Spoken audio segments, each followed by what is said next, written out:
ಒಂದು ಸಣ್ಣ ಕತೆ ನೋಡ್ಕೊಂಬರೋಣ ಬನ್ನಿ. ಒಂದಿನ ಗರುಡ, ಸುದರ್ಶನ ಹಾಗೂ ಸತ್ಯಭಾಮೆ ಶ್ರೀಕೃಷ್ಣನಲ್ಲಿ ತಮ್ಮ ಪ್ರಶ್ನೆಗಳನ್ನ ಇಡುತ್ತಾರೆ.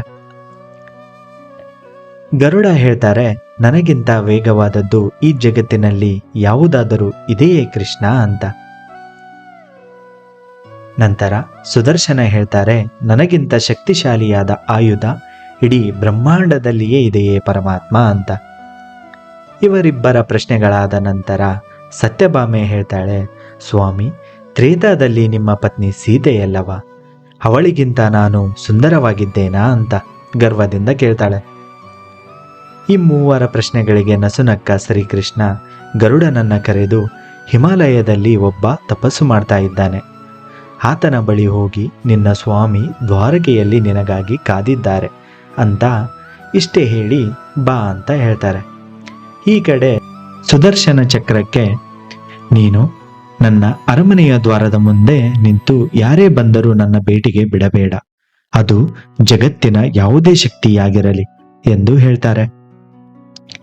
ಇನ್ನು ಸತ್ಯಭಾಮೆಗೆ, ನೀನು ಸೀತೆಯಂತೆ ತಯಾರಾಗಿ ಬಂದು ನನ್ನ ಪಕ್ಕಕ್ಕೆ ಕುಳಿತುಕೋ ಅಂತ ಹೇಳ್ತಾರೆ.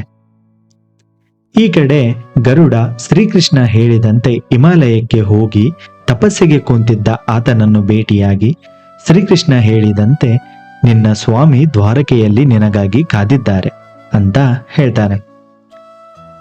ಈ ಮಾತನ್ನ ಕೇಳಿಸಿಕೊಂಡ ಕೂಡಲೇ ಸಂತೋಷ ತಡೆಯಲಾಗದೆ ಶರವೇಗದಲ್ಲಿ ಗರುಡನಿಗಿಂತ ಮುಂಚೆಯೇ ದ್ವಾರಕೆಗೆ ಹೋಗಿ ತಲುಪಿರುತ್ತಾರೆ. ಶ್ರೀಕೃಷ್ಣನ ಮುಂದೆ ನಿಂತಾಗ ಕುತೂಹಲದಿಂದ ಶ್ರೀಕೃಷ್ಣ, ಅರಮನೆಯ ದ್ವಾರದಲ್ಲಿ ನಿನ್ನ ಯಾರು ತಡೆಯಲಿಲ್ಲವಾ ಹನುಮ ಅಂತ ಕೇಳ್ತಾರೆ.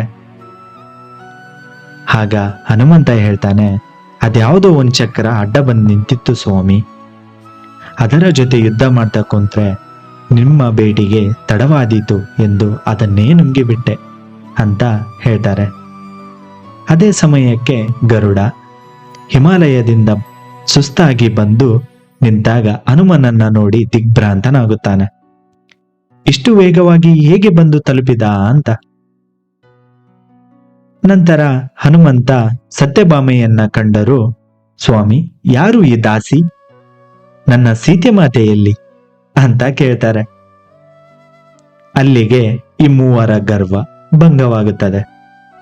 ಈ ಕಡೆ ಶ್ರೀಕೃಷ್ಣ ಹನುಮಂತನಿಗೆ ರಾಮರೂಪಿಯಾಗಿ ದರ್ಶನ ಕೊಟ್ಟು, ಈ ಘಟನೆ ಒಂದು ದೈವ ಸಂಕಲ್ಪವಾಗಿದೆ, ಕುರುಕ್ಷೇತ್ರ ಯುದ್ಧ ಪ್ರಾರಂಭವಾಗಲಿದೆ, ಹನುಮಂತ ನೀನು ಪಾಂಡವರ ಧ್ವಜವೇರಿ ನನ್ನ ಬೆನ್ನ ಹಿಂದೆ ನಿಂತುಕೋ,